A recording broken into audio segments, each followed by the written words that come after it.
welcome back to my mom's recipe box. This week I had a little accident and I have broken my right kneecap. Unfortunately, I had also broken my left kneecap, so now I don't have any really good kneecaps. So this week I'm going to take a seat behind the camera, and my husband Mark, who's normally my cameraman but is also one of the best brownie chefs I know, is going to be making his famous chocolate chip brownies. Now, his brownies are actually very close to my mom's brownies. My mom did not bake her own brownies from scratch. My dad loved brownies. He wanted to have them all the time. My mom didn't have time to make homemade brownies for my dad every single day. So she made her brownies from a mix. And the only thing she changed was she added an extra egg to make the brownies very cake-like, because that's the way my dad liked them. We didn't eat very many of her brownies growing up because, like I said, my dad was the brownie king and he could easily eat a pan of brownies. In fact, when my mom would bring them out, he would be like, "You guys don't want any brownies, do you?" And sometimes he would let you have a really small piece and that was all you were going to get. So sit back, relax, and enjoy my husband Mark's delicious chocolate chip brownies on my mom's recipe box. Hi everyone, I'm Susan's husband Mark. I am the guest cook, guest baker, guest chef for today's episode of My Mom's Recipe Box. And Susan's mom, my mother-in-law Ellie, not your typical mother-in-law stories. I know you hear a lot of horror stories. I was very lucky. Ellie and her husband, Susan's dad, Dick, treated me like a son. It was wonderful, and I'm so honored to be in the kitchen cooking her recipe box. And like Susan's mom, like Ellie, I do not make a lot of things from scratch. So I will be following her recipe, kicking it up a bit with a few additions of my own for making brownies that you will love. You can serve them at home for parties. Often we use them for class picnics, okay? So let's get going. The first thing I did was preheat the oven to 350. Okay, do not forget, preheat your oven 350. We will take 1/4 cup water. Put that into our big mixing bowl, right? Okay, here's the mixing bowl. Next we have 1/2 cup of vegetable oil, right? Let's put that in. Very good. Now we come to the tricky part. For some, and I'm one of those people, we have to break an egg. Use 1 egg. Susan said her mom liked using 2 because her dad liked it cakey. I like it fudgy, right? So we will be breaking an egg. Wish me luck. Thank you. Do it like that. I'm sure many of you are much more professional than I am. As you see, part of the egg already on the counter. How about that?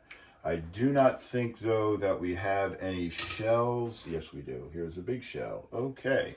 So that said, let's take a look. I think it looks good to go. Looks good. It's getting the thumbs up from Susan. I will pour it in. I've got a little egg splash on my hand. It's going to wash. Make sure you wash your hands thoroughly before starting. Okay, I did, and of course, as usual, I'm constantly washing my hands because I spill things. All right, so we'll get a towel, dry this off. Okay, so we will whisk. We've got the whisk, we've got the 1 egg, 1/4 cup of water, 1/2 cup vegetable oil. Okay, so we are whisking, getting it to a good consistency. It's really a good idea to do this before you pour in the mix. This really helps the fudginess, okay? There you go. I think looking good. Looks good. Getting the thumbs up from Susan. Okay, so Susan told me her mom liked using maybe Duncan Hines or Betty Crocker. Susan and I like Ghirardelli. Really good chocolate, fudgier. This one happens to be, includes chocolate chips, right? So we've got the box. Susan was nice enough to cut the package open. We are going to pour it in. How about that? Okay, there's lots of good chocolatey stuff. This is what it looks like when it first goes in, right? Now we take what I call big wooden spoon, the stirring spoon. Hold on to the handle here. This is really good from a KitchenAid, right, babe? Oh, yeah. Oh yeah, so KitchenAids are good for many things. We're not even using the electric part, but we're using the bowl. It's good to hold onto the handle. We like to stir it up. They probably say count to 50 times. I don't do that, but you just want to get a really good consistency. You can see and feel the chocolate chips, but you do not want to be able to see or feel any of the powder, right? Okay. I know a lot of you out there are probably saying, oh my gosh, this is scandalous. He's using a mix. I think in a future episode, Susan will probably do it from scratch. Maybe I'll be the assistant baker for that one because she is a much better baker and has more confidence. I do not. But I promise you, we just heard oven preheated to 350. Excellent, right? Really good timing. So I promise that even though it's a mix, and those of you that are scandalized, you try this and you will be delighted. Okay. So I think we've got this. You can see my unorthodox blending stirring method. Not learned at culinary school, but it's effective. Okay, so I think this is good.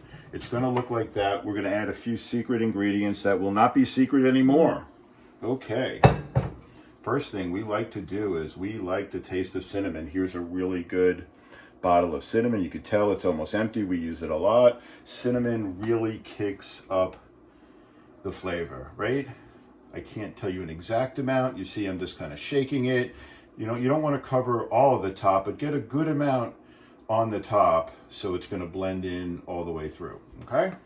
So we put in the cinnamon, and now we are mixing that, blending it in, folding it in. Ooh, you can smell that cinnamon. It's a really strong, delicious aroma.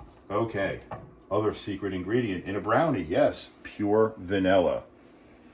Vanilla is my favorite flavor of everything, and vanilla in brownies, Susan can tell you the baking reason, but I think it maybe brings out the chocolate flavor even more. Yes, I think so too. Okay, she agrees. That means it's true. So you can see I pour a liberal amount in because I really like vanilla. Okay.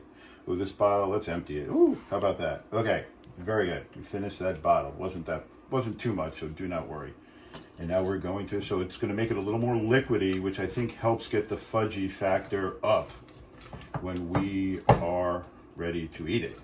Okay, so we've got that all the way mixed in. You can smell the vanilla. You can smell the cinnamon. It's outstanding. I just need to do a little cleanup here because yes, you can see Susan is much better in the kitchen. I make a mess. That's okay because I like to clean, so it works out well. Okay, so here we go. We're just getting the vegetable oil off. There we go. Vegetable oil. Everything goes in the sink. And now we get our 8x8 baking pan, right? If you are going to a party or a picnic, you can use aluminum foil, which I usually do for picnics. But since we're staying home, we decided to go fancy with a red Fiestaware baking pan. Okay. Beforehand, use some coconut oil with a paper towel, spread it around. That way it'll slide out easier after it's done. You could also use a cooking spray. Susan does not like using that. I don't know if her mom did, but I do sometimes too. So, okay. So now, here we go. Here's everything, and it's gonna go in. Oh, this is exciting. Okay, look at that. Ooh. So it's mostly gonna come out. You can see it's kind of a really good consistency that's gonna lead to a fudgy, very fudgy brownie. Okay, so the first thing we do is this, and it gets a good bit out, but then we have to go to the spatula, right? I call this the scrapey spatula. This helps us because we do not like to waste and we want to get as much fudgy goodness as possible, right? Okay, so we're getting that there. Getting spatula. Okay. A fun part, especially for you, those of you that have kids at home, is to let them lick this off at the end. I mean, I know there was an egg and people might be shocked, but I've been doing it for, I don't know, decades, and so far I'm still standing, so I think it's safe for everyone to do. but again, consult your physician. All right. So we've got all of that there. I'll lick this later. Maybe take a little bit now. Okay. We're just going to spread it around in the pan. Get even, fill in all the corners. Looks really, really good consistency. I want to give a shout out to our man Werrickson, who's watching from Rio de Janeiro in Brazil. He's had my brownies before when he's visited from Brazil to our area, and he requested them. He said, Mark, you have to cook your brownies. I said, okay, I will. And I'm doing it, right? Okay. So I think we've got just about all of it on. It's fun to lick this off, but I want to make sure we get as much as possible in the pan for the actual brownies when we cook. Okay, so we'll put this on the bottom shelf. We will close the oven. It's already been set for 350. I will double check the time. 8x8 glass, 45 to 50 minutes. I would say let's put it on 40 minutes and we'll check back. Okay, so we're setting our timer. Okay, 40 minutes. Come on back to my mom's recipe box and you will see the brownies exit the oven. See you soon.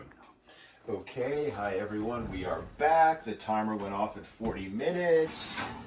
The brownies look really good, right? Ooh. Okay. Dark chocolate chip brownies. We will put them on our stovetop. Make sure to turn off your oven. Now we will not cut them now because they're too hot, too soft. Take a little while, we'll be back and we will cut and then sample the brownies. See you soon. Hi, we are back. Okay, we let the brownies cool off. They're out of the oven. They've cooled off. I'd say at least a couple hours, right? You want to make sure it's cool and easier to cut. So we've got, I think this is officially called an offset spatula. I call it the unusually shaped spatula, the funky one. Works really well. It will help us to get the brownies out. I am going to try a corner because that's what Susan likes best. Okay. Looks like it's coming out. See, we got the, I could hold this up. Very little stick. Really good. Thanks to Susan's tip using the coconut oil. She gets the corner on purple plate, her favorite color. I get a middle one, a little trickier to get out. We'll do that. We have this really good spatula. And maybe on a third try, I will get it. There you go. Put it on the green plate, and we are ready to taste test. Okay, we are back, and it's the favorite time in the kitchen for my mom's recipe box to try what we have made. Okay, babe. This looks good. We will. Cheers. Oh, oh my God. And these are so good. They're really like dark, chocolatey, fudgy. I can taste the cinnamon. I can taste the vanilla. But mainly I taste the most awesome chocolate. These are so good, babe. Thank you so much for sitting in for me. Standing in for me. Thank you for letting me stand in for you. Thank you for letting me be part of my mom's recipe box. We both love your mom so much. And remember, cooking, a really, really big part of cooking is love, right? Absolutely. Cook for your wife, your husband, your kids, your parents, your family, your close friends. You show your love through your cooking. So absolutely. Show your love for us. Remember to like the video, subscribe to Susan's YouTube channel, My Mom's Recipe Box, share with your friends, and comment. Let us know when you try the recipes, how they've come out. We'd love to hear from you, okay? Thanks so much for stopping by. Bye-bye. See you next time. Mom. Thanks, Mom. Bye.